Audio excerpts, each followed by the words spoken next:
ఒకనాడు దేవతలు, మునులు, మానవులు పరమేశ్వరుని సేవించి విఘ్నములకు ఒక అధిపతిని ఇమ్మని కోరారు. గజాననుడు తాను జ్యేష్ఠుడను కనుక ఆధిపత్యము తనకు ఇమ్మని కోరాడు.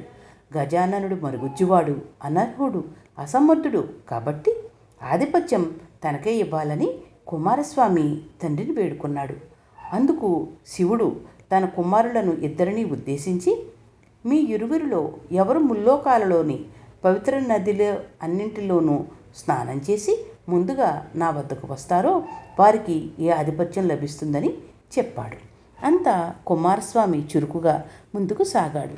మరుగుజ్జైన గజాననుడు సూక్ష్మబుద్ధితో తరుణోపాయం చెప్పమని తండ్రిని వేడుకొనగా, వినాయకుని బుద్ధి సూక్ష్మతనకు మురిసిపోయిన పరమేశ్వరుడు నారాయణ మంత్రం ఉపదేశించాడు.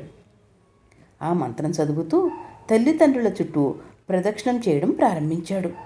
కుమారస్వామి కంటే అన్ని నదులలోనూ ముందే స్నానం చేసిన వినాయకుడు కనిపించడంతో ఆశ్చర్యపడి కైలాసానికి వెళ్ళి, తండ్రి, అన్నగారి మహిమ తెలియక ఆధిపత్యం అడిగాను, క్షమించండి, ఈ ఆధిపత్యం అన్నగారికే ఇమ్మని ప్రార్థించాడు. ఈ విధంగా వినాయకుడికి విఘ్నేశాధిపత్యం లభించింది.